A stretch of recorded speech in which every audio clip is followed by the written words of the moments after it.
Agora nós vamos ouvir um cientista de dados do digital. Nós estamos falando aqui do Marlon Camargo e ele vai comentar aqui sobre o fato de que nem sempre o mercado está prestando atenção no que deveria. Assista aí. Eu trabalho 3 pilares que eu chamo são 3 pilares que eu trabalho dentro dessa estrutura de conteúdo. Que o sucesso do case lá do Orvalho é porque a gente trabalha em cima desses pilares. O primeiro deles é a produção de conteúdo recorrente. E aqui várias empresas já caem. Porque você sustentar esse podcast aqui por 1 ano é muito difícil, é oneroso. E às vezes o cara faz o podcast achando que vai vender 1000 tênis, vamos usar o exemplo da corrida, a semana que vem. E não é. Então, o processo de produção de conteúdo recorrente, o que ele gera a partir da teoria? Ele gera uma espécie de contrato de leitura. Então, imagine assim, o Fantástico na segunda-feira, o programa da Globo lá na segunda-feira. Não faz sentido, porque eu acostumei culturalmente, pela recorrência, a trabalhar, a receber no domingo. É organizada por aquele programa que vai ter no final do domingo. Exatamente. Por exemplo, o Sub-12, que é um programa que a gente tem no YouTube do Luciano Subirá. Esse programa, toda terça-feira, 11 da manhã, sobe um episódio desde agosto de 2016. Caramba. Toda semana. Você percebe um pico assim de galera esperando? Não necessariamente esperando, porque a lógica da internet ela não é tão linear. Mas a partir da teoria, a gente parte do princípio que estabelece padrões de comportamento. Então o cara acostuma com aquilo. Então são 3 pilares. Voltando aqui para não estender muito nesse pilar, que poderia falar horas só dele. Eu escrevi 400 páginas para defender isso aqui. Agora, tem que valorizar a tese. Vamos lá. Agora, 400 páginas de tese é 800 de um livro normal, sabia? Eu descobri isso no processo. Mas produção de conteúdo recorrente. Então, para gerar esse contrato de leitura, estabelecer essa conexão com a audiência. Aqui já é um desafio. Daí se perguntou de marcas que poderiam servir de exemplo. Talvez a Harley seja um bom exemplo de comunidade. Porque elas têm uma espécie de templo, aqui em Curitiba, na Mário Tourinho, que reúne seus fiéis e a partir dessa experiência... É doido que os caras vão domingo de manhã, né, meu? Domingo ou sábado de manhã. Acorda domingo de manhã pra largar uma prova de corrida. Sim. Porque na tua comunidade Mas é corrida, outra. pô. Mas então, porque é a nossa comunidade. Esse é o ponto. Corrida, pô. Corrida vale. Você percebe que faz sentido pra você? Faz sentido pra pessoa e pro outro. Um passo antes ainda de eu falar o outro tópico. O que se fala nos estudos culturais, que é a base do que eu desenvolvi na tese? Que para gerar sentido ou significado para a vida das pessoas, a gente parte de um processo dialético, falando difícil. Vamos lá. Que é a questão das ideias com a materialidade dessas ideias. O que acontece? Então, por exemplo, a gente vai lá para Israel e tem o Muro das Lamentações. Então, aquele Muro das Lamentações, ele reflete um significado cultural para aquela cultura. E esse significado se transforma numa forma cultural. E essa forma cultural, ela tangibiliza um conceito. Então, por exemplo, a Mário Tourinho, o templo Harley, ele tangibiliza, ele se transforma numa forma cultural. As pessoas que partilham daquele mesmo significado se reúnem naquele lugar. Você pegar o shopping Cidade Jardim, não sei se já foram lá em São Paulo, que é um shopping premium, A+. Eu não sei se hoje já tem, mas até pouco tempo atrás não tinha entrada para pedestre. O que essa forma cultural revela em termos de significado? Então, você não tem grana, você não é bem-vindo aqui. Então, os significados, eles tendem a se transformar em formas culturais pelas práticas.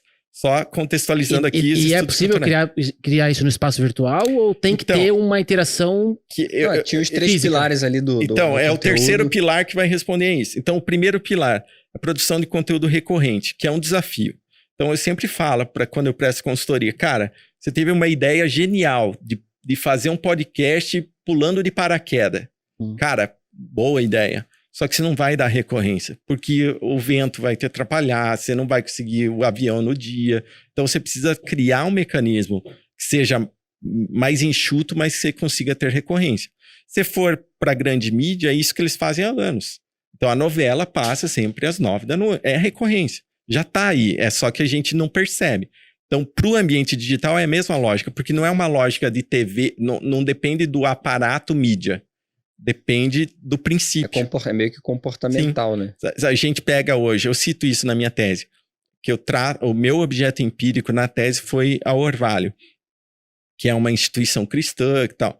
Daí você pega assim, o Orvalho é um case porque lida com o digital. Não, Martinho Lutero, 1500, já fez isso. O que foi a sacada de Lutero? Ele pegou a mídia da época, chamada livro, reproduziu mais de 100 milhões de livros em 100 anos, de 1500 a 1600. Então, é essa coisa da produção de conteúdo. Então, recorrente.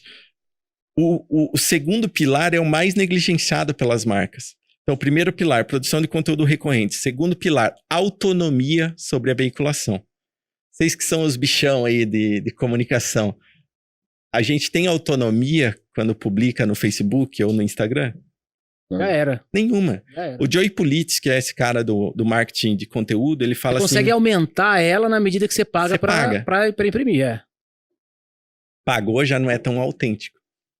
Lembram lá da autenticidade, que é uma demanda do marketing digital? Então, mas voltando aqui, autonomia. Então, o Joey Pulitz, ele fala que estar nas redes sociais é tipo morar de aluguel. É uma audiência que não é tua, é do Zuckerberg. Imagina se todo o trabalho da Hero tivesse acontecido para formar uma grande comunidade no Orkut. Nem existe mais Orkut. Tem indícios aí para voltar. Para quem não sabe o que é Orkut. Tem muita gente, quando cai a conta no Instagram, a pessoa perde. Ferrou, ou que você fica refém do WhatsApp para fazer negócio. E notem, eu não estou falando contra essas plataformas. É o que é, né, cara? É só que qual que é o fato? O que é o fato? Quando a gente trabalha no pilar de autonomia, eu uso esses elementos periféricos sempre para apontar para a minha mídia própria. O que eu entendo como mídia própria? Meu site. Uhum. É uma das coisas mais negligenciadas das empresas, é o tal do site. Tem lá uma coisa estática e não tem vida naquilo. E hoje em dia até dos infoprodutores, né? A grande maioria dos infoprodutores de uma nova era aí não tem site mais. Que é a lógica do lançamento, né? O site só vai pro ar quando tem o produto para lançar. Eu vivi uma época que, cara, você tinha o teu site com o teu blog, tinha lá.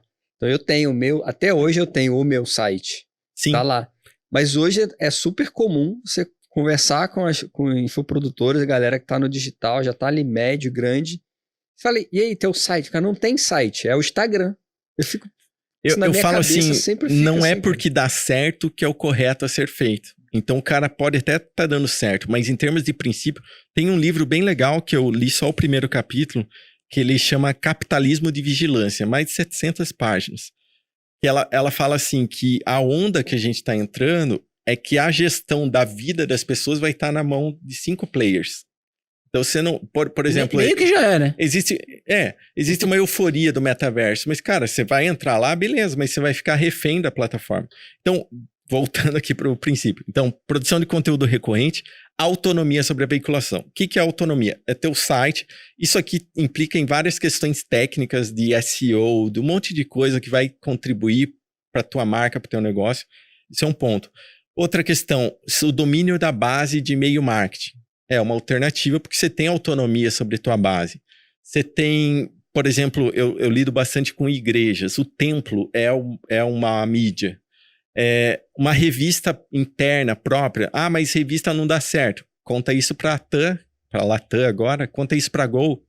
A revista, não. Tem uma revista de 1800 da John Deere que chama The Furrow.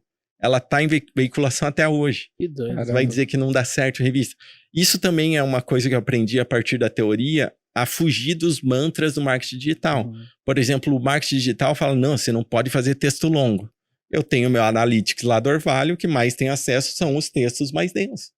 Então, a gente tem que tensionar a reflexão, não só ir reproduzindo de forma alienada. Mas não vou entrar nisso ainda. A questão... Produção de conteúdo recorrente. A autonomia sobre a veiculação é você deter essa audiência e falar com ela a hora que você quiser. E o terceiro pilar é o que eu incorporo como estrutura de conteúdo, é o discurso praxis de acordo com uma estrutura de sentimento. Que eu trago ali do Williams. Então, o que é o discurso praxis? Eu preciso falar e fazer. Antes, no começo da pesquisa, eu falava, um discurso. Mas não, você tem que ter um discurso e a prática. Então, se eu falo sobre sustentabilidade... Senão é esquizofrenia. Se eu falo sobre sustentabilidade, eu preciso plantar uma árvore, eu preciso ajudar o planeta. Então, é isso. O que é o de acordo com uma estrutura de sentimento de um período? Vou dar um exemplo. Eu dava aula na graduação, numa universidade aqui, para 3 turmas de publicidade e tinha 100 alunos. Desses 100 alunos, eu pedi para eles assim, se vocês fossem para o protesto de 2013, qual cartaz vocês levariam? De 100 alunos, tinha 5 temas. Violência contra a mulher, LGBT, veganismo, sustentabilidade e um outro tema lá. Daí eu fiz a provocação. Por que vocês não falaram de AIDS? Porque AIDS estava na estrutura de sentimento dos anos 90. Então, qual que é a sacada de incorporar esse terceiro pilar e isso acaba entrando para o infoprodutor? É dentro da tua comunidade, dentro do ambiente que você está inserido, eu preciso falar e fazer, do ponto de vista da marca, e incorporar meu discurso, Raymond Gilliam chama isso aqui da estrutura de sentimento, dentro de uma cultura emergente, algo que está brotando. Então, por que existe esse movimento tão forte, essa paixão das marcas pela diversidade? Porque a estrutura de sentimento não é autêntico delas. Você perguntar, tem até dono de empresa que é homofóbico, mas assina embaixo ali, tá tudo certo. Porque vende. Lembra lá que a métrica é lucro e acabou. Então, se incorpora essa narrativa porque é o que vende. Então, para nós, como infoprodutores, como o cara que está ali numa comunidade menor, qual é a estrutura de sentimento da minha comunidade que vai fazer sentido para ela eu abraçar como causa e como tema. Mas aí tem que ser para ela e para o momento. Tem que ter uma conexão aqui. Sim. E se você tá falando uma coisa que não tem nada a ver com o momento... Tem que fugir, tem que ser autêntico. Esquizofrenia, né? Tipo... E tem que ser autêntico. Quer ver um exemplo de marca? Assim? Deixa eu só concluir esse raciocínio. Então, do ponto de vista da marca, falar e fazer. E do ponto de vista do usuário, precisa haver uma provocação de quem é o infoprodutor para o cara tirar a bunda da cadeira. Que é assim, a questão o exemplo, até vou usar em aula o exemplo do Beto, que é muito isso, assim. Você não tem só a receita, você tem uma materialidade. E quando você tira esse cara da passividade, ele teve a experiência vivida. E na medida que isso acontece, poxa, eu vivi isso, se torna um pensamento hegemônico. Um exemplo prático, assim, dessa falta de autenticidade e que é um problema para as empresas quando ela incorpora um discurso da estrutura de sentimento, mas que aquilo não é autêntico, é porque ela se torna oportunista. Vocês derem um Google aí, eu não vou falar marca. Mas assim, não. A maioria... Não, vamos cara, lá, vai, a maioria... Mas deixa eu falar uma marca hoje, a marca hoje levanta a bandeira aqui no Brasil, diversidade, diversidade, diversidade. Aí você vê a mesma marca apoiando a Copa do Mundo lá no Catar, que tipo, cara, não tem diversidade nenhuma. Não foram pro Catar. Por que cargas d'água essa marca não levanta a bandeira da diversidade lá? Que é até mais relevante lá do que aqui, porque lá, você deu exemplo, não vai dar lucro. Aqui vai dar lucro. Você deu exemplo Copa do Mundo, eu ia falar do exemplo Olimpíadas 2016. Se vocês repararem, na abertura das Olimpíadas, o uniforme que todos os atletas usavam era de uma marca de varejo. A hora que eu olhei aquilo, eu que era do meio do marketing esportivo, atleta, eu me senti... pode parecer, que sensível. Cara, eu me senti ofendido pela marca. Porque essa marca, ela não tem relação nenhuma com o esporte, historicamente. E ela foi oportunista de entrar ali. Eu, como consumidor do esporte, eu achei um absurdo aquilo, porque eu fiz uma leitura crítica. Eu vou falar um cara que é o Adorno, ele fala assim que a enxurrada de conteúdo asséptico, que é aquela coisa higienizadinha, você não pensa, é tomar a tua decisão pelo clickbait, ele desperta pela dopamina lá, e ele idiotiza o sujeito. Então, a maioria das pessoas nem percebeu aquilo, mas quando você começa a refletir, que é essa reflexão muito inteligente que você fez, cara, a ponta não bate aqui com o discurso que você está falando. Você começa a ver que não tem prática. Então, essa marca, para mim, ela é oportunista. Outra situação, então, mas Você enxerga isso porque você entende isso. Sim. Mas as pessoas não enxergam? Eu acho que você, aproveitando o gancho, eu acho que no fundo... Que fenômeno que você acha que, pelo menos, não sei se eu tô falando da minha bolha, que tem vez que eu não sei se vocês passam por isso, mas às vezes eu acho que eu sou esquizofrênico. Porque no meio Será de que só eu que tô vendo isso aqui, galera? Esquizofrênico, pelo que você tá falando, eu fico achando que eu sou esquizofrênico. Eu fico assim, gente, como é que pode? Ninguém tá vendo que essa marca aqui fez isso e aquela fez isso, e essas coisas não fazem o menor sentido, e que existe uma motivação por trás da marca fazer aquilo.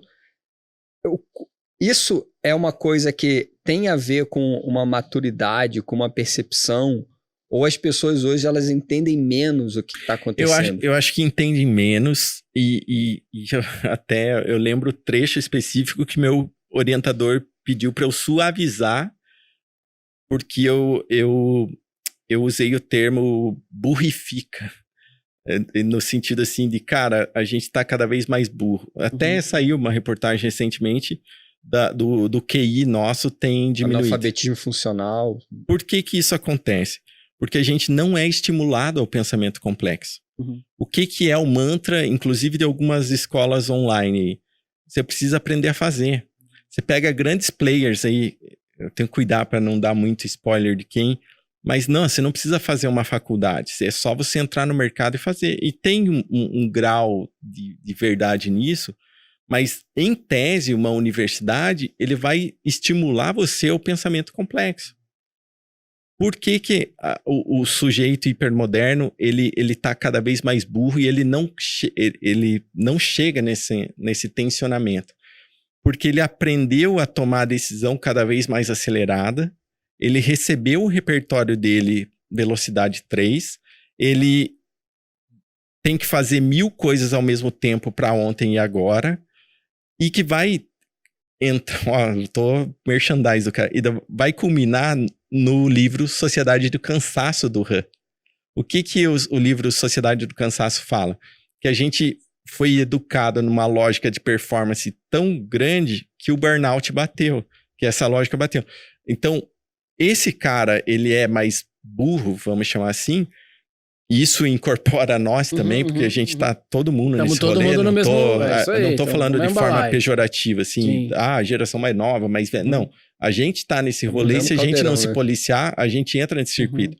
Porque, por exemplo, trazendo para uma discussão atual essa perspectiva, a história da fake news, por que dá tão certo para os políticos e por que dá? Porque a gente não vai averiguar o fato. As pessoas não querem se preocupar com... E daí qual que é o mantra do mercado? E que a gente vende isso várias... você não precisa mais do intermediário. Só que, cara, na medida que você não tem o intermediário, que seria o jornalismo sério, não esse jornalismo que a gente encontrei, na medida que você não tem esse filtro, essa curadoria, primeiro, isso o Dominique Volton trata. Primeiro que você só fica na tua bolha. E essa bolha vai cauterizando a tua mente. E daí você não consegue lidar com o dialético. Então, por que se eu sou Bolsonaro, eu vejo um petista, eu tenho que ir lá dar 2 tiros nele, que é um caso recente. Porque eu não consigo lidar com o divergente, porque eu tô só inserido nessa bolha. Então, a onda do digital é legal, mas a gente ficou... a expressão é essa. A gente cauterizou a nossa mente na nossa bolha. E a gente não tem a capacidade cognitiva de olhar para... por exemplo, a teoria se explicando na prática. Você buscar no Google Trends lá, eu vi um treinamento do Google, eles falaram disso. Eu não lembro qual o ano da pandemia, mas a palavra mais buscada durante a pandemia foi empatia. Por que não há empatia? Porque a gente está com essa mente cauterizada, cada um na sua bolha, a gente não sabe lidar com o dialético. Então eu vejo o cara do time A, eu torço pro B e eu tenho que bater no cara. Então essa que é o fenômeno que a gente parece bicho as torcidas com essa volta para os estádios. Tem um monte de casos que tinha parado e tá voltando. Porque a galera não consegue tensionar as coisas. Tem essa tendência de que você tá falando aqui é muito verdade. Hoje é tudo simplificado.